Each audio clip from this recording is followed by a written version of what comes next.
ಪ್ರೀತಿಯುಳ್ಳ ದೇವಜನರೇ, ನಿಮ್ಮೆಲ್ಲರಿಗೂ ಬೇಗನೆ ಬರಲಿಕ್ಕಿರುವ ಯೇಸು ಕ್ರಿಸ್ತನ ಮಧುರವಾದ ನಾಮದಲ್ಲಿ ವಂದನೆಗಳು. ಶುಭವಾರ್ತೆ ಎಂಬ ಈ ಕಾರ್ಯಕ್ರಮವನ್ನು ವೀಕ್ಷಿಸ್ತಾ ಇರುವಂಥ ನಿಮ್ಮೆಲ್ಲರನ್ನ ದೇವರು ಧಾರಾಳವಾಗಿ ಆಶೀರ್ವಾದ ಮಾಡಲಿ. ನಿಮ್ಮೊಂದಿಗೆ ಈ ದಿನ ನಾನು ಮಾತನಾಡಲಿರುವಂಥ ವಿಷಯ, ನಿಮ್ಮ ಕುರಿತು ಕಾಳಜಿ ವಹಿಸುವ ದೇವರು. ನಿಮ್ಮ ಕುರಿತಾಗಿ ಕಾಳಜಿ ವಹಿಸುವ ದೇವರ ಕುರಿತಾಗಿ ನಿಮ್ಮೊಡನೆ ನಾನು ಮಾತನಾಡಲಿಕ್ಕಿದ್ದೇವೆ. ಮೊದಲ ವಾಕ್ಯವನ್ನು ಓದಿಕೊಳ್ಳೋಣ. ಲೂಕನ ಬರೆದ ಸುವಾರ್ತೆ 5ನೇ ಅಧ್ಯಾಯ 1ನೇ ವಾಕ್ಯ. ಒಂದಾನೊಂದು ದಿವಸ ಜನರು ಹೊತ್ತಾಗಿ ಬಂದು ಆತನ ಮೇಲೆ ಬಿದ್ದುಕೊಂಡು ದೇವರ ವಾಕ್ಯವನ್ನು ಕೇಳುತ್ತಿರಲು. ಒಂದಾನೊಂದು ದಿವಸ ಜನರು ಹೊತ್ತಾಗಿ ಬಂದು, ಹೊತ್ತಾಗಿ ಅಂದರೆ ಲೇಟಾಗಿ ಅಂದರೆ ಯಾವಾಗ? ಒಂದು ವೇಳೆ ಸಂಜೆ ಇರ್ಬೋದು ಅಥವಾ ರಾತ್ರಿ ಇರ್ಬೋದು. ನೋಡಿ, ಹೊತ್ತಾಗಿ ಎಲ್ಲಿ ಬರ್ತಾ ಇದ್ದಾರೆ? ಅವರು ಮನೆಗೆ ಹೋಗ್ತಾ ಇಲ್ಲ, ನೇರವಾಗಿ ಯೇಸುವಿನ ಬಳಿಗೆ ಬರ್ತಾ ಇದ್ದಾರೆ. ಯೇಸುವಿನ ಬಳಿಗೆ ಬಂದು ಅವರು ಏನು ಮಾಡ್ತಾ ಇದ್ದಾರೆ ಅಂತ ಹೇಳಿದ್ರೆ, ಯೇಸುವನ್ನು ಹುಡುಕುತ್ತಾ ಇದ್ದಾರೆ. ಯೇಸು ಸ್ವಾಮಿ ಹೇಳುವಂಥ ವಾಕ್ಯವನ್ನು ಕೇಳುತ್ತಿದ್ದಾರೆ. ಆ ವಾಕ್ಯ ನನಗೆ ಬಹಳ ಇಷ್ಟ. 1, ಹೊತ್ತಾಗಿ ಬಂದರು. 2, ಯೇಸುವಿನ ಮೇಲೆ ಬಿದ್ದುಕೊಂಡು ವಾಕ್ಯವನ್ನು ಓದುತ್ತಾ ಇದ್ದಾರೆ ಅಥವಾ ವಾಕ್ಯವನ್ನು ಕೇಳುತ್ತಿದ್ದಾರೆ. ನೋಡಿ, ದೇವರನ್ನು ಹುಡುಕುವುದಕ್ಕೆ ಸಮಯದ ನೆಪ ಹೇಳಬಾರ್ದು. ಯಾವ ಸಮಯದಲ್ಲಾದರೂ ನಾವು ದೇವರನ್ನು ಹುಡುಕಬಹುದು. ನೋಡ್ರಿ, ಎಲ್ಲ ಕೆಲಸ ಮಾಡಿ ಸಂಜೆ ಸುಸ್ತಾಗಿರುತ್ತದೆ, ಮನೆಗೆ ಹೋಗಿ ವಿಶ್ರಾಂತಿ ತೆಗೆದುಕೊಳ್ಳಬೇಕಾಗಿತ್ತು. ಆದರೆ ಅವರು ಹಾಗೆ ಮಾಡದೆ ಮೊದಲು ದೇವರಿಗೆ ಸ್ಥಾನ ಕೊಟ್ಟರು. ಹೊತ್ತಾಗಿ ಬಂದು ದೇವರನ್ನು ಹುಡುಕುವವರು ನೆಪ ಹೇಳುವುದಿಲ್ಲ. ದೇವರಿಗೆ ಪ್ರಥಮ ಸ್ಥಾನ ಕೊಡುವವರು ಎಲ್ಲದರಲ್ಲಿ ದೇವರಿಗೆ ಸಮಯ ಕೊಡುತ್ತಾರೆ. ನೋಡ್ರಿ, ಅವರು ಬಿದ್ದುಕೊಂಡು ವಾಕ್ಯ ಕೇಳ್ತಾ ಇದ್ದಾರೆ. ಒಂದು ವೇಳೆ ನೀವು ಯೋಚನೆ ಮಾಡ್ಬೋದು, ಅವ್ರು ಯಾಕೆ ಬಿದ್ದುಕೊಂಡು ವಾಕ್ಯ ಕೇಳಿದರು?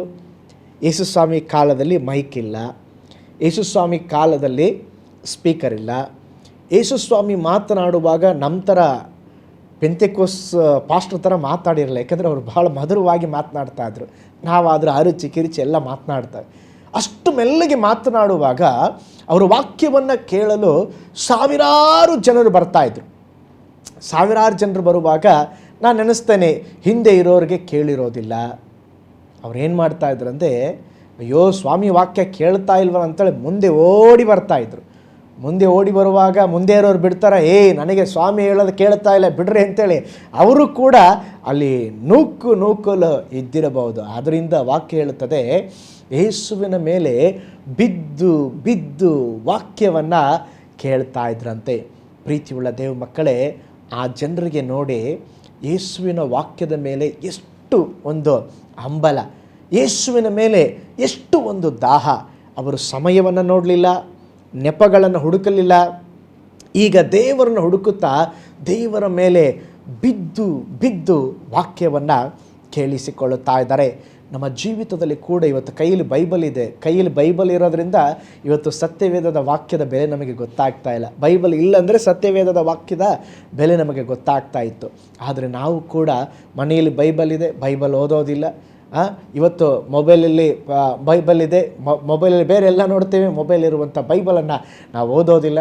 ಆದರೆ ದೇವರ ವಾಕ್ಯಕ್ಕೆ ನಾವು ಬಹಳ ಪ್ರಾಧಾನ್ಯತೆ ಕೊಡಬೇಕು. 2ನೇ ವಾಕ್ಯ ಓದೋಣ. ಲೂಕನ ಬರೆದ ಸುವಾರ್ತೆ 5ನೇ ಅಧ್ಯಾಯ 2ನೇ ವಾಕ್ಯದಲ್ಲಿ ನೋಡುವಾಗ, ಗೆನೆಜರೇತ್ ಕೆರೆಯ ಅಂಚಿನಲ್ಲಿ ನಿಂತಿದ್ದ ಆತನು ಆ ಕೆರೆಯ ದಡದಲ್ಲಿ 2 ದೋಣಿಗಳನ್ನು ಕಂಡನು. ಬೆಸ್ತರು ಅವುಗಳಿಂದ ಹೊರಗೆ ಬಂದು ತಮ್ಮ ಬಲೆಗಳನ್ನು ತೊಳೆಯುತ್ತಾ ಇದ್ದರು. ಈ ವಾಕ್ಯದಿಂದ ನಾವೇನು ಕಲಿಬೋದು ಅಂದರೆ, ಯೇಸುಸ್ವಾಮಿ ನಿಮ್ಮನ್ನು ಹುಡುಕಿ ಬರ್ತಾರೆ, ಯೇಸುಸ್ವಾಮಿ ನಿಮ್ಮನ್ನು ನೋಡ್ತಾರೆ. ಇಲ್ಲಿ ನೋಡ್ತೇವೆ, ಅಷ್ಟು ಸಾವಿರ ಜನ ಬಿದ್ದುಕೊಂಡು ವಾಕ್ಯ ಕೇಳುವಾಗ ಬೀಳುವಂಥ ಜನರನ್ನ ಯೇಸುಸ್ವಾಮಿ ನೋಡ್ತಾ ಇಲ್ಲ. ಯೇಸುಸ್ವಾಮಿ ಅಲ್ಲಿ ಯಾರೋ 2 ಜನ ಬಲೆ ತೊಳೆಯುತ್ತಾ ಇದ್ದಾರೆ. ಅವರ ದೋಣಿ ಖಾಲಿಯಾಗಿದೆ. ಆ ದೋಣಿಗಳನ್ನು ಅವರು ನೋಡ್ತಾ ಇದ್ದಾರೆ. ಯಾಕೆ ಆ 2 ದೋಣಿಗಳನ್ನು ನೋಡ್ತಾ ಇದ್ದಾರೆ ಅಂತ ಹೇಳಿದ್ರೆ, ಅವರ ಲೈಫು ಬರಿದಾಗಿದೆ. ಅವರ ಲೈಫು ಶೂನ್ಯತೆಯಲ್ಲಿದೆ. ಯಾಕೆಂದರೆ ರಾತ್ರಿ ಎಲ್ಲ ಮೀನು ಹಿಡಿಲಿಕ್ಕೆ ಹೋಗಿದ್ದಾರೆ, ಒಂದು ಮೀನು ಸಿಕ್ಕಿಲ್ಲ. ಈಗ ಅವರ ಲೈಫಲ್ಲಿ ಒಂದು ಇಕ್ಕಟ್ಟಾದ ಪರಿಸ್ಥಿತಿ. ಅವರ ಕೈಯಲ್ಲಿ ಹಣ ಇಲ್ಲ. ಈಗ ಅವರು ರಾತ್ರಿ ಪ್ರಯಾಸ ಪಟ್ಟಿದ್ದಾರೆ, ಅದಕ್ಕೆ ಪ್ರತಿಫಲವಿಲ್ಲ. ಈಗ ಅವರ ಲೈಫಲ್ಲಿ ಒಂದು ಬರಡುತನ ಕಾಣುತ್ತಾ ಇದೆ, ಒಂದು ಬರಿದಾದ ಪರಿಸ್ಥಿತಿ ಕಾಣ್ತಾ ಇದೆ. ನೋಡ್ರಿ, ನಿಮ್ಮ ಹತ್ರ ದುಡ್ಡಿರುವಾಗ ಎಲ್ಲರೂ ಇರ್ತಾರೆ, 100 ಜನ ಇರ್ತಾರೆ. ನಿಮ್ಮ ಹತ್ರ ದುಡ್ಡು ಇಲ್ಲದೆ ಇರುವಾಗ ಒಂದು ಚಿಕ್ಕ ಸೊಳ್ಳೆ ಕೂಡ ಇರೋದಿಲ್ಲ. ಅರ್ಥ ಮಾಡ್ಕೊಳ್ರಿ, ಅದನ್ನು ಹೇಳುವಾಗಲೇ ನೀವು ಅರ್ಥ ಮಾಡ್ಕೊಳ್ಬೇಕು. ಆದರೆ ಯೇಸುಸ್ವಾಮಿ ಹಾಗೆಲ್ಲ, ಅಲ್ಲಿ 1000 ಜನ ಆತನ ವಾಕ್ಯ ಕೇಳುತ್ತಾ ಆತನ ಮೇಲೆ ಬೀಳುತ್ತಾ ಇದ್ದರೂ ಕೂಡ ಯೇಸುಸ್ವಾಮಿ ಏನು ಮಾಡ್ತಾ ಇದ್ದಾರೆ ಅಂತ ಹೇಳಿದ್ರೆ, ಆ 2 ದೋಣಿಗಳನ್ನು ಕಾಣ್ತಾ ಇದ್ದಾರೆ. ಇವತ್ತು ಪ್ರೀತಿಯುಳ್ಳ ದೇವ ಮಕ್ಕಳೇ, ಈ ಸಂದೇಶವನ್ನು ವೀಕ್ಷಿಸ್ತಾ ಇರುವಂಥ ನಾನು ನಿಮಗೆ ಹೇಳುತ್ತೇನೆ, ನಿಮ್ಮ ಪರಿಸ್ಥಿತಿಯನ್ನು ಯೇಸುಸ್ವಾಮಿ ನೋಡುತ್ತಾ ಇದ್ದಾರೆ. ನಿನ್ನ ಬರಿದಾದ ಪರಿಸ್ಥಿತಿಯನ್ನು ಯೇಸುಸ್ವಾಮಿ ನೋಡುತ್ತಾ ಇದ್ದಾರೆ. ನಿನ್ನ ಒಂಟಿತನದ ಅನುಭವವನ್ನು ಯೇಸುಸ್ವಾಮಿ ನೋಡ್ತಾ ಇದ್ದಾರೆ. ನೀವು ನೆನೆಸ್ಬೋದು, ನನ್ನನ್ನು ಯಾರೂ ನೋಡ್ತಾ ಇಲ್ಲ, ನಾನು ಯಾರಿಗೂ ಉಪಯೋಗ ಇಲ್ಲ, ನಾನು ಯಾರಿಗೂ ಪ್ರಯೋಜನ ಇಲ್ಲ. ಇಲ್ಲ, ಯೇಸು ನಿನ್ನನ್ನು ನೋಡುತ್ತಾ ಇದ್ದಾರೆ. 1000 ಜನರು ಇದ್ದರೂ ಯೇಸುಸ್ವಾಮಿಗೆ ಗೊತ್ತು ಯಾರ ಜೀವಿತ ಎಂಟಿನೆಸ್ ಆಗಿದೆ, ಯಾರ ಜೀವಿತದಲ್ಲಿ ತಾನು ಅಗತ್ಯತೆ ಇದೆ ಎಂಬುದಾಗಿ ಯೇಸುಸ್ವಾಮಿಗೆ ಗೊತ್ತು. ಅದಕ್ಕೆ ಈಗ ಏನು ಮಾಡ್ತಾ ಇದ್ದಾರೆ ಅಂತ ಹೇಳಿದ್ರೆ, ಅವ್ರನ್ನೆಲ್ಲ ಬಿಟ್ಟು ಆ ದೋಣಿ ಹತ್ರ ಹೋಗ್ತಾ ಇದ್ದಾರೆ. ನಾನು ಇನ್ನೊಂದು ಸಾರಿ ಹೇಳ್ತೇನೆ, ಏನಂತ ಹೇಳಿದ್ರೆ, ಯೇಸುಸ್ವಾಮಿ ನಿಮ್ಮ ಬರಿದಾದ ಪರಿಸ್ಥಿತಿಯನ್ನು ನೋಡ್ತಾ ಇದ್ದಾರೆ. ದೇವರು ನಿಮ್ಮ ಕಣ್ಣೀರನ್ನು ಕಾಣ್ತಾ ಇದ್ದಾರೆ. ದೇವರು ನಿಮ್ಮ ನೋವನ್ನು ನೋಡ್ತಾ ಇದ್ದಾರೆ. ನಿನ್ನ ವೇದನೆಯನ್ನು, ನಿನ್ನ ರೋಗಗಳನ್ನು, ನಿನ್ನ ಸಾಲಗಳನ್ನು ಸಹ ಸ್ವಾಮಿ ನೋಡ್ತಾ ಇದ್ದಾರೆ. ನನ್ನನ್ನು ಯಾರು ನೋಡ್ತಾ ಇಲ್ಲ ಅಂತ ಹೇಳ್ಬೇಡ್ರಿ, ಯೇಸುಸ್ವಾಮಿ ನಿಮ್ಮನ್ನು ನೋಡ್ತಾ ಇದ್ದಾರೆ. 3ನೇ ವಾಕ್ಯದಲ್ಲಿ ನೋಡ್ರಿ, ನಾವು ಓದುತ್ತೇವೆ, ಲೂಕನ ಬರೆದ ಸುವಾರ್ತೆ 5ನೇ ಅಧ್ಯಾಯ 3ನೇ ವಾಕ್ಯ. ಆ ದೋಣಿಗಳಲ್ಲಿ ಸೀಮೋನನ ಒಂದು ದೋಣಿಯನ್ನು ಆತನು ಹತ್ತಿ. ಯಾರು ದೋಣಿ ಹತ್ತುತ್ತಾರ? 2 ದೋಣಿ ಇತ್ತು, 2 ದೋಣಿಯನ್ನು ನೋಡಿದ್ರು. ಆ 2 ದೋಣಿಯ ಮಧ್ಯದಲ್ಲಿ ಒಂದು ದೋಣಿಯನ್ನು ಸೆಲೆಕ್ಟ್ ಮಾಡ್ತಾ ಇದ್ದಾರೆ. ಆ ದೋಣಿಯಲ್ಲಿ ಯೇಸುಸ್ವಾಮಿ ಕಾಲಿಡ್ತಾ ಇದ್ದಾರೆ. ಕಾಲಿಟ್ಟು ಅವನು ಹೇಳ್ತಾ ಇದ್ದಾರೆ, ಸ್ವಲ್ಪ ನಿನ್ನ ದೋಣಿ ಕೊಡಪ್ಪ, ಸ್ವಲ್ಪ ದೂರಕ್ಕೆ ತಳ್ಳು. ನಾನು ಯಾಕೆ ಅಂತ ಹೇಳಿದ್ರೆ, ಈಗ ಜನರೆಲ್ಲ ಬಿದ್ದುಕೊಂಡು ವಾಕ್ಯ ಕೇಳ್ತಾ ಇದ್ರಲ್ವ, ಅವ್ರನ್ನ ಅವಾಯ್ಡ್ ಮಾಡಲಿಕ್ಕೆ ಹಡಗಲ್ಲಿ ಕೂತ್ಕೊಂಡು ಪ್ರಸಂಗ ಮಾಡೋಣ ಅಂತ ಒಂದು ಐಡಿಯಾ ಹುಡುಕಿ ಯೇಸುಸ್ವಾಮಿ ಆ ದೋಣಿಯಲ್ಲಿ ಕಾಲಿಡ್ತಾ ಇದ್ದಾರೆ. ಇಲ್ಲಿ ಗಮನಿಸಿ, ಇವತ್ತು ಕೂಡ ಯಾವ ದೋಣಿಯಲ್ಲಿ ಕಾಲಿಟ್ಟರು? ಬರಿದಾಗಿ ರಾತ್ರಿ ಎಲ್ಲ ಮೀನು ಹಿಡಿಲಿಕ್ಕೆ ಹೋಗಿ ಕಷ್ಟಪಟ್ಟು ಒಂದು ಮೀನು ಸಿಕ್ಕಿಲ್ವಲ್ಲ, ಲೈಫೇ ಬೇಜಾರಾಗಿದೆ ಅಲ್ವಾ, ಲೈಫೇ ಎಂಟಿನೆಸ್ ಆಗಿದೆ ಅಲ್ವಾ, ಲೈಫೇ ಒಂಟಿತನ ಆಗಿದೆ ಅಲ್ವಾ, ಲೈಫೇ ಜಿಗುಪ್ಸೆ ಆಗಿದೆ ಅಲ್ವಾ, ಅವನ ಜೀವನದಲ್ಲಿ ಯೇಸು ಬಂದು ಅವನ ದೋಣಿಯಲ್ಲಿ ಕಾಲಿಡ್ತಾ ಇದ್ದಾರೆ. ಇವತ್ತು ಕೂಡ ನಿಮ್ಮ ಲೈಫ್ ಅದೇ ಥರ ಇರೋದಾದರೆ, ಯೇಸು ನಿಮ್ಮ ಜೀವನ ಎಂಬಂಥ ಹಡಗಿನಲ್ಲಿ ಬಂದು ಅವರು ಕಾಲನ್ನು ಇಡಲಿಕ್ಕಿದ್ದಾರೆ. ನೋಡ್ರಿ, ಈಗ ನೀವೇನು ಮಾಡಬೇಕಂದ್ರೆ, ಕಾಲಿಡುವಂಥ ಯೇಸುವಿಗೆ ಸ್ಥಳ ಕೊಡಬೇಕು. 2, ನಿಮ್ಮ ಜೀವನವನ್ನು ಯೇಸುವಿಗೆ ಕೊಡಬೇಕು. ಈ 2 ಕಾರ್ಯವನ್ನು ಪೇತ್ರ ಮಾಡಿದ. 1, ಸೀಮೋನ ದೋಣಿಯಲ್ಲಿ ಕಾಲಿಡುವುದಕ್ಕೆ ಯೇಸುವಿಗೆ ಸ್ಥಳ ಕೊಟ್ಟ. 2, ತನ್ನ ದೋಣಿಯನ್ನು ಯೇಸುವಿಗೆ ಕೊಟ್ಟ. ಇವತ್ತು ಕೂಡ ನಿಮ್ಮ ದೋಣಿ ಖಾಲಿಯಾಗಿದೆ, ಜೀವನ ಖಾಲಿಯಾಗಿದೆ, ನಿಮ್ಮ ಜೀವನದಲ್ಲಿ ಏನೂ ಇರಲಿಕ್ಕಿಲ್ಲ. ಆದರೆ ನಿಮ್ಮ ಜೀವನವನ್ನು ಯೇಸುವಿಗೆ ನೀವು ಸ್ಥಳ ಕೊಡಬೇಕು. ಪೇತ್ರನು ಸ್ಥಳವನ್ನು ಕೊಟ್ಟ.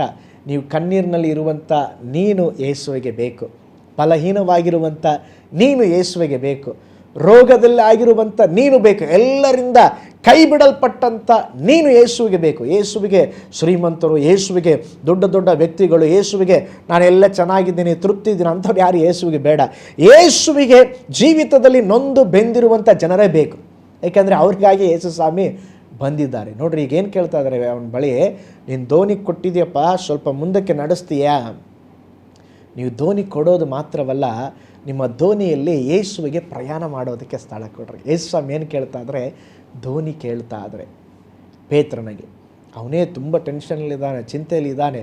ಅಯ್ಯೋ ದೇವರೇ, ಈಗ ನಮ್ಮ ಮನೆಗೆ ಹೋದರೆ ಏನು ಕೇಳ್ತಾಳೆ ಅಂತ ಗೊತ್ತಿಲ್ಲ, ಆದರೆ ನೀ ಇಂಥ ಸಮಯದಲ್ಲಿ ದೋಣಿ ಕೊಡು, ಅದು ದೋಣಿಯನ್ನು ಮುಂದಕ್ಕೆ ನಡೆಸಂತ ಹೇಳ್ತಾ ಇದ್ದೀರಾ, ನಾನೇನು ಮಾಡಲಿ ಅಂತ ಕೇಳಿಲ್ಲ. ಅವನು ದೋಣಿಯನ್ನು ಕೊಟ್ಟ. ಅದೇ ಥರ ನಮ್ಮ ಲೈಫಲ್ಲಿ ನಮ್ಮ ಜೀವಿತವನ್ನು ನೀನು ಯೇಸುವಿಗೆ ಕೊಟ್ಟು ನೋಡು. ನಿಮ್ಮ ಹೃದಯವನ್ನು ಯೇಸುವಿಗೆ ಕೊಟ್ಟರೆ, ನನಗೆ ತುಂಬ ಮೆಸೇಜ್ ಬರ್ತದೆ, ಪಾಸ್ಟರ್ ನಾವು ಅವ್ರು ನಂಬಿ ಇವ್ರು ನಂಬಿ ನಮ್ಮ ಹೃದಯ ಕೊಟ್ಬಿಟ್ವಿ, ಎಲ್ಲ ಹಾಳು ಮಾಡಿ, ಇನ್ನೂ ನೋವಿರೋ ಹೃದಯ ಕೊಡು ನಾನು ಸರಿ ಮಾಡ್ತೇನೆಂದ್ರೆ ಇನ್ನೂ ಜಾಸ್ತಿ ಪ್ಯಾಚ್ ಮಾಡಿ ಕೊಟ್ಬಿಟ್ಟಿದ್ದಾರೆ. ನಾನು ಯೇಸು ಸ್ವಾಮಿ ಹಂಗಲ್ಲ. ನಿನ್ನ ಜೀವಿತವನ್ನು ಯೇಸುವಿಗೆ ಕೊಡೋದಾದರೆ ಅವರು ನಿನ್ನ ಜೀವಿತವನ್ನು ಸುಂದರವಾಗಿ ರೂಪಿಸ್ತಾರೆ. ಪೇತ್ರ ಯೇಸುವಿಗೆ ದೋಣಿ ಕೊಟ್ಟ, ಯೇಸು ಸ್ವಾಮಿ ಅವನಿಗೆ ಬೇಕಾದ ಮೀನನ್ನು ಕೊಟ್ಟರು. ನಿನ್ನ ಜೀವನವನ್ನು ಯೇಸುವಿಗೆ ಕೊಡುವಾಗ ನಿನ್ನ ಜೀವನಕ್ಕೆ ಏನು ಬೇಕಾಗಿದೆಯೋ ಅದು ನಿನಗೆ ಕೂಡ ಗೊತ್ತಿರೋದಿಲ್ಲ, ಯೇಸುವಿಗೆ ಚೆನ್ನಾಗಿ ಗೊತ್ತು. ಯೇಸು ಸ್ವಾಮಿ ನಿನ್ನ ಲೈಫಲ್ಲಿ ಒಂದು ಅದ್ಭುತವನ್ನು ಮಾಡ್ತಾರೆ. ನೋಡ್ರಿ, ಕೆಲವು ಸಾರಿ ನೀವು ಯೋಚನೆ ಮಾಡ್ಬೋದು, ಯೇಸು ಸ್ವಾಮಿ ಆ ಹಡಗಲ್ಲಿ ಕಾಲಿಟ್ಟ ತಕ್ಷಣ ಅದ್ಭುತ ನಡೆಯಲಿಲ್ಲ. ಇನ್ನೊಂದು ಕಡೆ ಕಾಲಿಟ್ಟ ತಕ್ಷಣ ಅದ್ಭುತ ನಡೀತು. ಎಲ್ಲಿ ಗೊತ್ತಾ? ರಾತ್ರಿಯಲ್ಲಿ ಯೇಸು ಸ್ವಾಮಿ ಸಮುದ್ರ ಮೇಲೆ ನಡೆದು ಬರುವಾಗ ಎಲ್ಲ ಶಿಷ್ಯರು ಭಯಭ್ರಾಂತರಾದರು. ಆ ಸಮಯದಲ್ಲಿ ಯೇಸು ಸ್ವಾಮಿ ಅವರು ಹಡಗಿನಲ್ಲಿ ಕಾಲಿಟ್ಟಾಗ ಎಲ್ಲ ಶಾಂತವಾಯಿತಂತೆ. ಕೆಲವು ಸಾರಿ ನಮ್ಮ ಲೈಫಲ್ಲಿ ಕಾಲಿಟ್ಟ ತಕ್ಷಣ ಅದ್ಭುತ ನಡೀತದೆ, ಕೆಲವು ಸಾರಿ ಕಾಲಿಟ್ಟಾಗ ಸ್ವಲ್ಪ ಟೈಮ್ ತಗೊಳ್ಳುತ್ತೆ. ದೇವರಿಗೆ ಟೈಮ್ ಕೊಡಬೇಡ್ರಿ, ದೇವ್ರ ಟೈಮಿಗೆ ಚೆನ್ನಾಗುತ್ತೆ. ಆ ಟೈಮಲ್ಲಿ ಅವರು ಮಾಡೋದನ್ನು ಮಾಡ್ತಾರೆ. ಆದ್ದರಿಂದ ನಿನ್ನ ಲೈಫಲ್ಲಿ ಈಗ ಯೇಸು ಸ್ವಾಮಿ ಕಾಲಿಟ್ಟರು ತಕ್ಷಣ ಅದ್ಭುತ ನಡೆಯಲಿಲ್ಲ. ಈಗ ಹಡಗಿನಲ್ಲಿ ಕೂತ್ಕೊಂಡು ಪ್ರಸಂಗ ಮಾಡ್ತಾ ಇದ್ದಾರೆ. 5ನೇ ಅಧ್ಯಾಯ 3ನೇ ವಾಕ್ಯದಲ್ಲಿ ನಾವು ನೋಡ್ತೇವೆ, ಆತನ ಹತ್ತಿ ದಡದಿಂದ ಸ್ವಲ್ಪ ದೂರಕ್ಕೆ ನೂಕಬೇಕೆಂದು ಅವನನ್ನು ಕೇಳಿಕೊಂಡ್ರು. ಅಪ್ಪ ನೀನು ಇಲ್ಲೇ ಇರಬೇಡ. ನೋಡ್ರಿ, ಕೆಲವು ಸಾರಿ ಯೇಸು ಸ್ವಾಮಿ ನಾನು ಇರುವಲ್ಲೇ ಬಂದು ಅದ್ಭುತ ಮಾಡಬೇಕು, ಇಲ್ಲೇ ಅದ್ಭುತ ಮಾಡಬೇಕು, ಈ ಕ್ಷಣವೇ ಮಾಡಬೇಕು, ಈ ಸಮಯ ಮಾಡಬೇಕು, ಅದೆಲ್ಲ ನಡೆಯೋದಿಲ್ಲ.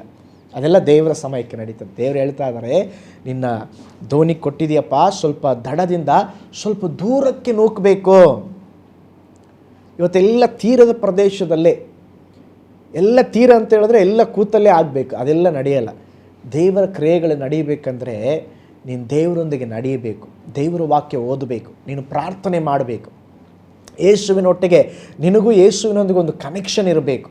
ಸರಿಯಾಗಿ ನೀನು ಎಷ್ಟು ಹೊತ್ತು ಪ್ರಾರ್ಥನೆ ಮಾಡ್ತೀಯ ಅದನ್ನು ಹೇಳ್ತಾ ಇಲ್ಲ, ಆದರೆ ದೇವರೊಟ್ಟಿಗೆ ನೀನು ಆಳವಾದ ಅನುಭವದಲ್ಲಿ ಯಾವಾಗ ಬರ್ತೀಯೋ, ಸುಮ್ಮನೆ ಅದೇ ಪ್ರೇಯರು, ಅದೇ ಇದು, ಅದೇ ಕಾರ್ಯ, ನೀನು ಆಳವಾದ ಅನುಭವಕ್ಕೆ ಬರುವಾಗ ದೇವರು ಅದ್ಭುತ ಮಾಡ್ತಾರೆ. ನೋಡ್ರಿ, ಮೊದಲು ಏನು ಮಾಡಿದ್ರಿ? ಯೇಸು ಸ್ವಾಮಿ ಹುಡುಕಿಕೊಂಡು ಬಂದರು. 2 ಕೇಳುವಂಥ ಯೇಸು ಸ್ವಾಮಿ ನೋಡಿದ್ವು, ಮತ್ತು ಹಡಗಿನಲ್ಲಿ ಕಾಲಿಡುವಂಥ ಯೇಸು ಸ್ವಾಮಿ ನೋಡಿದ್ರು. ಈಗ ಚಿಂತೆ ದೂರ ಮಾಡುವಂಥ ಯೇಸು ಸ್ವಾಮಿ ಈಗ ಹಡಗಿನಲ್ಲಿ ಪೇತ್ರ ಕೂತಿದ್ದಾನೆ. ಇದೇ ಫಸ್ಟ್ ಟೈಮ್ ಅವ್ರು ಯೇಸು ಸ್ವಾಮಿ ಮಾತು ಕೇಳ್ತಾ ಇದ್ದಾನೆ. ಯೇಸು ಸ್ವಾಮಿ ಪ್ರಸಂಗ ಮಾಡ್ತಾ ಇದ್ದಾರೆ, ದುಃಖ ಪಡುವವರೇ ನೀವು ಧನ್ಯರು,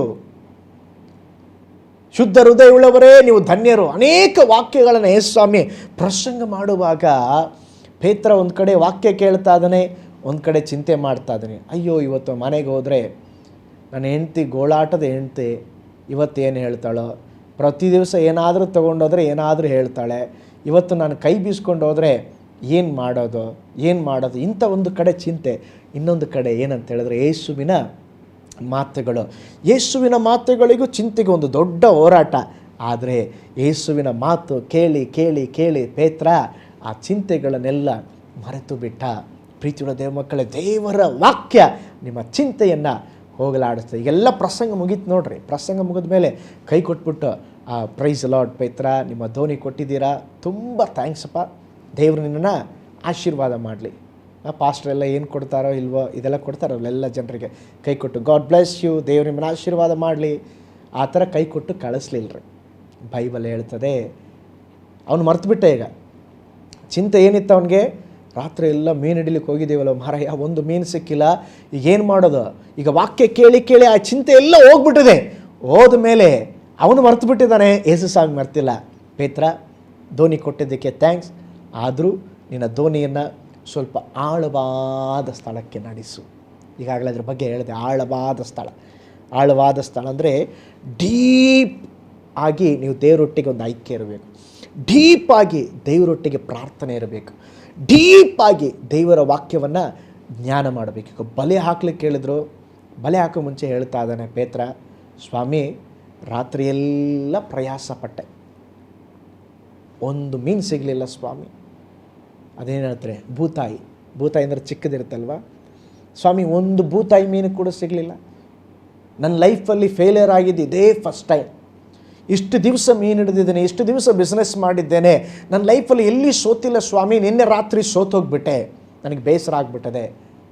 ಪರವಾಗಿಲ್ಲಪ್ಪ ಪೇತ್ರ, ಈಗ ಟ್ರೈ ಮಾಡು. ಸಾಧಾರಣವಾಗಿ ಮೀನು ಹಿಡಿಯೋರು ರಾತ್ರಿ ವೇಳೆಯಲ್ಲಿ ಹಿಡಿತಾರೆ, ಹಗಲಲ್ಲಿ ಹಿಡಿಯೋದಿಲ್ಲ. ಈಗ ಟೈಮ್ ಡಿಫ್ರೆಂಟು, ಈಗ ಮೀನು ಹಿಡಿಯುವಂಥ ಟೈಮಲ್ಲ, ಪ್ಲೇಸು ಚೆನ್ನಾಗಿಲ್ಲ. ಯೇಸು ಸ್ವಾಮಿ ಬಡಗಿಯ ಮಗನೆಂಬುದಾಗಿ ಕಳಿಸಿ ಕಾರ್ಪೆಂಟ್ರಾಗಿ ಅವರಿಗೆಲ್ಲ ಗೊತ್ತು. ಆದರೆ ಪೇತ್ರ ಹುಟ್ಟಿ ಬೆಳೆದಿದ್ದೇ ಎಲ್ಲಿ ಅಂದರೆ ಸಮುದ್ರದ ತೀರದಲ್ಲಿ. ಅವನಿಗೆ ಆ ಸಮುದ್ರದ ಬಗ್ಗೆ ಇರುವಂಥ ನಾಲೆಜ್ ಯೇಸು ಸ್ವಾಮಿಗೆ ಸ್ವಲ್ಪ ಕೂಡ ಇಲ್ಲ. ಎಲ್ಲಿ ಹಾಕಿದ್ರೆ ಯಾವ ಮೀನು ಸಿಗುತ್ತೆ, ಎಷ್ಟು ಮೀನು ಸಿಗುತ್ತೆ, ಎಷ್ಟು ಆಳವಾಗಿ ಹಾಕಬೇಕು ಎಲ್ಲ. ಏಕೆಂದರೆ ಅವನು ಸ್ಕೂಲ್ಗೆಲ್ಲ ಹೋಗಿಲ್ಲ, ಅವನು ಸ್ಕೂಲೆಲ್ಲ ಸಮುದ್ರದಲ್ಲಿ ಮೀನು ಹಿಡಿಯೋದೆ. ಅವನಿಗೆ ಯಾರು ಆಲೋಚನೆ ಕೊಡ್ತಾ ಇದ್ದಾರೆ? ಯೇಸು ಸ್ವಾಮಿ. ನಿಮ್ಮ ಲೈಫಲ್ಲೇ ಹಂಗೆ ರೀ. ಯೇಸು ಸ್ವಾಮಿ ನಿನಗೆಲ್ಲ ಗೊತ್ತಿರ್ಬೋದು, ನನಗೆ ಗೊತ್ತಾಗಿದೆ, ಕೆಲವು ಸಾರಿ ಫೇಲಿಯರ್ ಆಗುತ್ತೆ. ಆ ಸಂದರ್ಭದಲ್ಲಿ ಆಲೋಚನೆ ಕೊಡುವಂಥ ಯೇಸುವಿನ ಮಾತನ್ನು ನೀನು ಕೇಳಬೇಕು. ನನಗೆ ಪೇತ್ರನಲ್ಲಿ ಏನು ಇಷ್ಟ ಅಂದರೆ ಅವನು ಹೇಳ್ತಾನೆ, ಸ್ವಾಮಿ ರಾತ್ರಿಯೆಲ್ಲ ಪ್ರಯಾಸಪಟ್ಟೆವು, ಒಂದು ಮೀನಾದರೂ ಸಿಗಲಿಲ್ಲ, ಆದರೂ ಈಗ ನಿನ್ನ ವಾಕ್ಯ ಕೇಳಿಸ್ಕೊಂಡಿದ್ದೇನೆ ಸ್ವಾಮಿ, ಆದರೂ ನನ್ನ ಸಾಮರ್ಥ್ಯದ ಮೇಲಲ್ಲ, ನನ್ನ ಜ್ಞಾನದ ಮೇಲೆ ಅಲ್ಲ, ಆದರೂ ನಿನ್ನ ಮಾತಿನ ಮೇಲೆ ನಾನು ಬಲೆಯನ್ನು ಹಾಕ್ತೇನೆ. ಆ ಒಂದು ಮಾತಿನ ಮೇಲೆ ಅವನು ಬಲೆ ಹಾಕಿದಾಗ ನೋಡ್ರಿ, ಅವನ ಲೈಫ್ ಟೋಟಲಿ ಚೇಂಜ್ ಆಯಿತು. ಮೀನು ಸಿಕ್ತು ಅವನ ಲೈಫಲ್ಲಿ ಅಷ್ಟು ಮೀನುಗಳನ್ನು ನೋಡಿಲ್ಲ, ಅಷ್ಟು ಒಂದು ದೊಡ್ಡ ಅದ್ಭುತವನ್ನು ನೋಡಿಲ್ಲ, ಅಷ್ಟು ಮೀನುಗಳು. ನೋಡ್ರಿ, ಯೇಸುವಿನ ಮಾತಿನ ಮೇಲೆ ನೀನು ಕ್ರಿಯೆ ಮಾಡುವುದಾದರೆ, ಅವನು ಹೇಗೆ ಯೇಸುವಿನ ಮೇಲೆ ಮಾತಿನ ಮೇಲೆ ಬಲ ಬೀಸಿದನೋ, ಇವತ್ತು ನೀವು ಯೇಸುವಿನ ಮಾತಿನ ಮೇಲೆ ನಿಮ್ಮ ಕೆಲಸವನ್ನು ಮಾಡಿರಿ. ನಿಮ್ಮ ರೋಗದ ಮೇಲೆ ಯೇಸುವಿನ ಮಾತು ಹೇಳ್ರಿ, ರೋಗವೇ ಯೇಸು ಹೇಳಿದರೆ ಸೌಖ್ಯ ಕೊಡ್ತಾರಂತೇಳಿ ಇದು ನಡೀತದೆ. ನಿಮ್ಮ ಸಾಲದ ಮೇಲೆ ಹೇಳ್ರಿ, ಯೇಸುವಿನ ಮಾತಿನ ಮೇಲೆ ಬಲೆ ಹಾಕ್ರಿ, ನನ್ನ ದೇವರು ಹೇಳಿದ್ದಾರೆ ಸಾಲ ತೆಗೆದುಕೊಳ್ಳುವುದಿಲ್ಲ, ಸಾಲ ಕೊಡ್ತೀರಿ, ಬಲೆ ಬೀಸ್ರಿ, ಅದ್ಭುತ ನಡೀತದೆ. ನಿನ್ನ ಬಲಹೀನತೆಯ ಮಧ್ಯದಲ್ಲಿ ಯೇಸು ಎಂಬ ಹೇಳುವಂಥ ಮಾತಿನ ಬಲೆಯನ್ನು ಬೀಸ್ರಿ. ನಾನು ಬಲಹೀನನಲ್ಲ, ನಾನು ಬಲಶಾಲಿ, ನಾನು ಬಲವುಳ್ಳವನು ಹೇಳ್ರಿ, ದೇವರು ಅದ್ಭುತ ಮಾಡ್ತಾರೆ. ಯೇಸುವಿನ ಮಾತಿನ ಮೇಲೆ ಹಾಕಿದ ಬಲೆಗೂ ಪೇತ್ರನ ಹಾಕಿದ ಬಲೆಗೂ ತುಂಬ ವ್ಯತ್ಯಾಸ ಉಂಟು. ಆದರೆ ಯೇಸು ಹೇಳಿದಂಥ ಆಲೋಚನೆಗೆ ಅವನು ಕಿವಿಗೊಟ್ಟ. ಪ್ರೀತಿಯುಳ್ಳ ದೇವ ಮಕ್ಕಳೇ, ನೀವು ಅನೇಕ ಕಾರ್ಯಗಳನ್ನು ಮಾಡಿ ಸೋತು ಹೋಗಿರಬಹುದು, ಅನೇಕ ಎಕ್ಸ್ಪೆರಿಮೆಂಟ್ ಮಾಡಿ ಸೋಲುಗಳ ಮೇಲೆ ಸೋಲನ್ನು ಅನುಭವಿಸಿರಬಹುದು. ಆದರೆ ನಾನು ಹೇಳ್ತೇನೆ, ಯೇಸು ಸ್ವಾಮಿ ನಿಮ್ಮ ಜೀವಿತದಲ್ಲಿ ಅವರ ಮಾತಿನ ಮೇಲೆ ನೀವು ಕ್ರಿಯೆ ಮಾಡುವಾಗ ನಿಮ್ಮ ಜೀವಿತದಲ್ಲಿ ಅದ್ಭುತ ನಡೀತದೆ. ಅದೇ ಪೇತ್ರ ಯೇಸು ಸ್ವಾಮಿ ಸಮುದ್ರ ಮೇಲೆ ನಡೀತಾ ಇದ್ದಾರೆ. ಅವ್ರಿಗೆ ಯೇಸು ಸ್ವಾಮಿ ಅಂತ ಗೊತ್ತಾಗಲಿಲ್ಲ. ಅಯ್ಯೋ ಭೂತ ಬಂತು, ದೆವ್ವ ಬಂತು. ಈಗ ಪೇತ್ರ ಸ್ವಲ್ಪ ಡಿಫ್ರೆಂಟ್. ಅವನು ಹೇಳ್ತಾ ಇದ್ದಾನೆ, ಸ್ವಾಮಿ ನೀನು ಒಂದು ಮಾತು ಹೇಳು, ನಾನು ನಡೀತೇನೆ. ಯಾಕೆ ಹೇಳ್ರಿ? ಅವನು ಫಸ್ಟು ಒಂದು ಮಾತಿನ ಮೇಲೆ ಅದ್ಭುತ ಕಂಡವನು. ಈಗ ಸ್ವಾಮಿ ನೀನು ಒಂದು ಮಾತು ಹೇಳು, ಆ ಮಾತಲ್ಲಿ ಶಕ್ತಿ ಇದೆ, ಟ್ರೈ ಮಾಡ್ತೇನೆ. ಆ ಮಾತಿನ ಮೇಲೆ ನಡೆದಾಗ ಸಮುದ್ರದ ಮೇಲೆ ಅವನು ನಡೆದ. ಆಮೇಲೆ ಬಿದ್ದ, ಅದು ಬೇರೆ ಮಾತು. ಆದರೆ ಯೇಸುವಿನ ಮಾತಿನ ಮೇಲೆ ಇವತ್ತು ದೇವರ ವಾಕ್ಯಕ್ಕೆ ಅಷ್ಟು ಶಕ್ತಿ ಉಂಟು. ನಿನ್ನ ಸಮಸ್ಯೆಗಳನ್ನು ನೋಡಬೇಡ, ನಿನ್ನ ಎಂಟಿನೆಸ್ ನೋಡಬೇಡ, ಎಲ್ಲ ಬಾಗಿಲು ಮುಚ್ಚಲ್ಪಟ್ಟು ಇರಬಹುದು. ನಾನು ಹೇಳ್ತೇನೆ, ಯೇಸುವಿನ ಮಾತಿನ ಮೇಲೆ ಹೋಗು. ಯೇಸುವಿನ ಮಾತಿನ ಮೇಲೆ ನೀನು ಹೋಗುವಾಗ ನಿನಗೆ ಅದ್ಭುತ ನಡೀತದೆ. ಆಮೇನ್ ಎಂಬುದಾಗಿ ಹೇಳ್ರಿ. ಯೇಸುವಿನ ನಾಮದಲ್ಲಿ ಅದನ್ನು ಹೊಂದಿಕೊಳ್ಳ್ರಿ. ಯೇಸುವಿನ ಮಾತು, ಅಲ್ಲಿ ಹೋಗಬೇಡ್ರಿ, ಅಲ್ಲಿ ಈ ಕಾರ್ಯಗಳನ್ನು ಮಾಡಬೇಡ್ರಿ. ಯೇಸುವಿನ ಮಾತು ಸಾಕು. ನಿನ್ನ ಜೀವಿತದಲ್ಲಿ ಒಂದು ಅದ್ಭುತ ನಡೆಯೋದಕ್ಕೆ ಯೇಸುವಿನ ಒಂದು ಮಾತು ಸಾಕು. ಶತಾಧಿಪತಿ ಬಂದು ಹೇಳ್ತಾ ಇದ್ದಾನೆ, ಸ್ವಾಮಿ ನನ್ನ ಆಳಿಗೆ ಸೌಖ್ಯ. ಸ್ವಾಮಿ ಹೇಳ್ತಾ ಇದ್ದಾರೆ, ನಾನು ನಿನ್ನ ಮನೆಗೆ ಬರ್ತಾನೆ, ನಾನು ನಿನ್ನ ಮನೆಗೆ ಬಂದು ನಿನ್ನ ಆಳಿಗೆ ಸೌಖ್ಯ ಕೊಡ್ತೀನಪ್ಪ. ಆ ಶತಾಧಿಪತಿ ಹೇಳ್ತಾನೆ, ಸ್ವಾಮಿ ನೀನು ನನ್ನ ಮನೆಗೆ ಬರೋದು ಬೇಡ, ಒಂದು ಮಾತು ಹೇಳು, ನನ್ನ ಆಳು ಸೌಖ್ಯವಾಗ್ತಾನೆ. ಎಷ್ಟು ನಂಬಿಕೆ ನೋಡ್ರಿ. ಮನುಷ್ಯನ ಮಾತು ಬಿದ್ದು ಹೋಗ್ತದೆ, ಯೇಸುವಿನ ಮಾತು ಬಿದ್ದು ಹೋಗೋದಿಲ್ಲ. ದೇವರ ಮಾತಿನ ಮೇಲೆ ನಿಮ್ಮ ಜೀವಿತವನ್ನು ನಡೆಸರಿ, ನೀವು ಲಜ್ಜೆಪಟ್ಟು ಹೋಗೋದಿಲ್ಲ. ಮನುಷ್ಯರ ಮಾತಿಗೆ ಮರಳಾಗಬೇಡ್ರಿ. ಇವತ್ತೊಂದು ಹೇಳ್ತಾನೆ, ಇವತ್ತು ಹೇಳಿದವನ್ನೇ ನಾಳೆ ಹೇಳಿಲ್ಲ ಅಂತ ಹೇಳ್ತಾನೆ. ಆದರೆ ಯೇಸು ಸ್ವಾಮಿ ಮಾತುಗಳಾಗಲ್ಲ, ಅವರು ಹೇಳಿದ ಮಾತುಗಳು ನುಡಿದಂತೆ ನಡೆಯುವವು, ನುಡಿದಂತೆ ಆಗುವವು. ಯೇಸುವಿನ ಮಾತಿನ ಮೇಲೆ ನಿಮ್ಮ ಅದ್ಭುತವನ್ನು ಹೊಂದಿಕೊಳ್ಳ್ರೆ. ನೋಡಿ, ಯೇಸು ಸ್ವಾಮಿಯಲ್ಲಿ ಅಗತ್ಯತೆಯನ್ನು ಸಂಧಿಸ್ತಾ ಇದ್ದಾರೆ. ಅವನಿಗೇನು ಅಗತ್ಯತೆ ಇತ್ತು? ಮೀನಿನ ಅಗತ್ಯತೆ ಇತ್ತು. ಯೇಸು ಸ್ವಾಮಿಗೆ ನಿನಗೆ ಯಾವ ಅಗತ್ಯತೆ ಬೇಕೆಂಬುದಾಗಿ ಯೇಸು ಸ್ವಾಮಿ ಗೊತ್ತು. ಇವತ್ತು ಪ್ರಾಬ್ಲಮ್ ಎಲ್ಲರಿಗಿದೆ, ಒಬ್ಬೊಬ್ಬರಿಗೆ ಒಂದು ಪ್ರಾಬ್ಲಮ್. ದೇವರಿಗೆ ಗೊತ್ತು ನಿನ್ನ ಸಮಸ್ಯೆಗೆ ಯಾವ ಪರಿಹಾರ ಕೊಡಬೇಕಂತೇಳಿ. ಇವತ್ತು ತಲೆನೋವು ಬಂದವನಿಗೆ ಡಾಕ್ಟ್ರು ಒಂದು ಪ್ಯಾರಾಸಿಟಮಲ್ ಜ್ವರದ ಒಂದು ಟ್ಯಾಬ್ಲೆಟನ್ನು ಕೊಟ್ಟು ಕಳಿಸೋರು ಉಂಟು. ಆದರೆ ಯೇಸು ಸ್ವಾಮಿ ಹಾಗಲ್ಲ. ನನ್ನ ದೇವರು ಏನಂತ ಹೇಳಿದ್ರೆ, ನಿನ್ನ ಸಮಸ್ಯೆ ಏನೋ ಅದಕ್ಕೆ ತಕ್ಕ ಪರಿಹಾರವನ್ನು ಕೊಡ್ತಾರೆ. ಅದಕ್ಕೆ ನೀಡಾಗಿರುವಂಥ ಪರಿಹಾರವನ್ನು, ಇಲ್ಲೇನು ಪೇತ್ರನಿಗೆ ಒಂದು ಸಮಸ್ಯೆ ಇತ್ತೋ, ಒಂದು ಅಗತ್ಯತೆ ಇತ್ತೋ, ಆ ಅಗತ್ಯಕ್ಕೆ ತಕ್ಕ ಹಾಗೆ ಒಂದು ಅದ್ಭುತವನ್ನು ಮಾಡಿದರು. ನಿಮ್ಮ ಲೈಫಲ್ಲಿ ಕೂಡ ನಿಮ್ಮ ಅಗತ್ಯತೆಗೆ ತಕ್ಕ ಹಾಗೆ ದೇವರು ಅದ್ಭುತವನ್ನು ಮಾಡ್ತಾರೆ. ನಾವು ನೋಡ್ತೇವೆ, ಕೊನೆಯದಾಗಿ ಅವನು ಬಲೆ ಹಾಕಿ ಬೀಸುವಾಗ ತುಂಬ ಮೀನು, ಅದು ಎಳಿಲಿಕ್ಕೆ ಆಗ್ತಾಯಿಲ್ಲ, ಬಲೆಗಳೆಲ್ಲ ಹರಿದೋಗ್ತಾ ಇದೆ. ಆಗ ಪೇತ್ರ ಏನು ಮಾಡ್ತಾ ಇದ್ರು ಅಂದರೆ, ಪಕ್ಕದಲ್ಲೆಲ್ಲ ಬೇರೆ ದೋಣಿಗಳಿದ್ವು. ಬನ್ರಪ್ಪ, ನೀವು ಸ್ವಲ್ಪ ಹೆಲ್ಪ್ ಮಾಡಿ, ನೀವು ನನಗೆ ಪಾಲುದಾರರಾಗಿ. ನೋಡ್ರಿ, ದೇವರು ನಿಮ್ಮನ್ನು ಬ್ಲೆಸ್ ಮಾಡುವಾಗ ಅದನ್ನು ನೀವು ಮಾತ್ರ ಅನುಭವಿಸಬೇಡ್ರಿ, ಆ ಬ್ಲೆಸ್ಸಿಂಗನ್ನು ಇತರರು ಅನುಭವಿಸಬೇಕು. ಅದೇ ದೇವರ ಉದ್ದೇಶ. ಅದೆಲ್ಲ ಆದಮೇಲೆ ಒಂದು ಮುಖ್ಯವಾದ ವಿಷಯನ ಕಲಿಯಬಹುದು. ಅವನು ಆ ವಿಸ್ಮಯ ಕಂಡು ಯೇಸುವಿನ ಪಾದಕ್ಕೆ ಅಡ್ಡ ಬಿದ್ದು, ಸ್ವಾಮಿ, ನನ್ನ ಪಾಪಾತ್ಮನು ನಾನು ಬಿಟ್ಟು ಹೋಗಪ್ಪ. ಆಗ ಸ್ವಾಮಿ ಒಂದು ಮಾತು ಹೇಳ್ತಾ ಇದ್ದಾರೆ, ಹೇಯ್, ಇನ್ನು ಮುಂದೆ ನೀನು ಮೀನನ್ನು ಹಿಡಿಯೋದಿಲ್ಲ, ನೀನು ಮನುಷ್ಯರನ್ನ ಹಿಡಿತೀಯ. ಇದು ಎಂಥ ಡ್ಯೂಟಿ ಸ್ವಾಮಿ, ಮನುಷ್ಯರನ್ನ ಹಿಡಿಯೋದು? ಅದು ಒಂದು ಡ್ಯೂಟಿ ಬಾಪ. ಇಷ್ಟು ದಿವಸ ನೀನು ಮೀನು ಹಿಡಿತಾ ಇದ್ದೆ, ಇನ್ನು ಮೇಲೆ ನನ್ನ ಶಿಷ್ಯನಾಗು, ನಾನು ಮನುಷ್ಯರನ್ನು ಹಿಡಿಯುವವನಾಗಿ ಮಾರ್ಪಡಿಸ್ತೇನೆ. ಬೈಬಲ್ ಹೇಳ್ತದೆ, ಅವನು ತನ್ನ ಬಲೆಗಳನ್ನು, ಹಿಡಿದಿದ್ದಂಥ ಮೀನುಗಳನ್ನು ಎಲ್ಲವನ್ನು ಬಿಟ್ಟು ಯೇಸುವನ್ನು ಹಿಂಬಾಲಿಸಿದ. ಒಂದು ಹಲ್ಲೆಲೂಯಾ ಹೇಳೋಣವಾ? Praise the lord. ನೋಡ್ರಿ ಸ್ವಾಮಿ, ನನ್ನ ಲೈಫಲ್ಲಿ ಇವತ್ತೇ ಈ ಬಿಸ್ನೆಸ್ಸಲ್ಲಿ ಇಷ್ಟು ಸಕ್ಸಸ್ ಹೊಂದಿದ್ದು, ಇದೆಲ್ಲವನ್ನು ಮಾರ್ಕೆಟಲ್ಲಿ ಮಾರಿ ಅದರಲ್ಲಿ ದಶಮ ಭಾಗ ನಿನಗೂ ಕೊಡ್ತೇನೆ, ದಶಮ ಭಾಗ ಎಲ್ಲ ಜಾಸ್ತಿ ಕಾಣಿಕೆ ನಿನಗೆ ಕೊಡ್ತೇನೆ, ನಾಳೆಯಿಂದ ನಿಮ್ಮ ಟೀಮಲ್ಲಿ ನಾನು ಜಾಯಿನ್ ಆಗ್ತೇನೆ ಅಂತ ಹೇಳಿಲ್ಲ. ಆ ಕ್ಷಣವೇ, ಯಾಕೆ ಆ ಕ್ಷಣವೇ ಪೇತ್ರನ ಬಿಟ್ಟು ಬಂದ ಗೊತ್ತಾ? ಪೇತ್ರನಿಗೆ ಗೊತ್ತಾಯಿತು, ನಾನು ಈ ಮೀನಿಂದ ಹೋದರೆ, ಇದನ್ನು ಮಾರ್ಕೆಟಲ್ಲಿ ಮಾರಿದ್ರೆ ಒಂದು ವಾರ ಜೀವನ ಮಾಡ್ಬೋದು. ಆದರೆ ಈ ಮೀನು ಕೊಟ್ಟ ದೇವರಿಂದ ಹೋದರೆ ಒಂದು ವಾರ ಅಲ್ಲ, ನನ್ನ ಜೀವನ ಕಾಲವೆಲ್ಲ ಜೀವನ ಮಾಡ್ಬೋದು.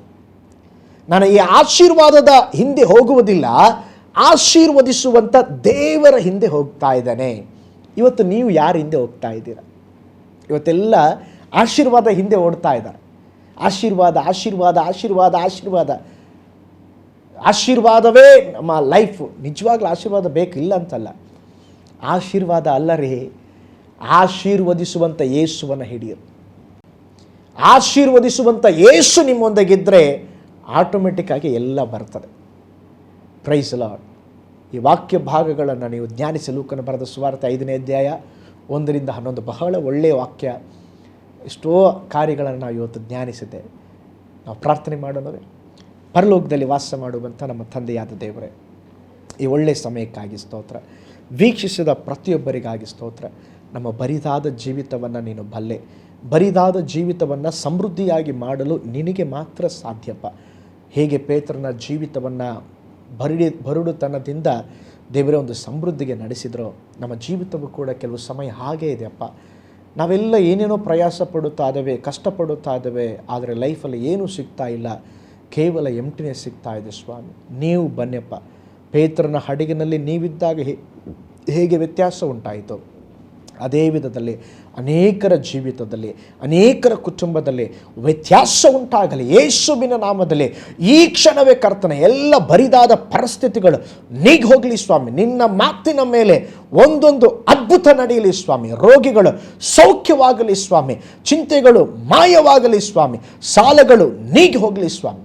ಅದ್ಭುತ ಮಾಡಿ. ಹಾಗೆ ಮಾಡಿದ್ದಕ್ಕಾಗಿ ಸ್ತೋತ್ರ, ಯೇಸುವಿನ ಹೆಸರಿನಲ್ಲಿ ತಂದೆಯೇ, ಆಮೇನ್. Price the lord. ವೀಕ್ಷಿಸಿದ ತಮ್ಮೆಲ್ಲರನ್ನ ದೇವರು ಧಾರಾಳವಾಗಿ ಆಶೀರ್ವಾದ ಮಾಡಲಿ. ಮೈ ಗಾಡ್ ಬ್ಲೆಸ್ ಯು ಆಲ್.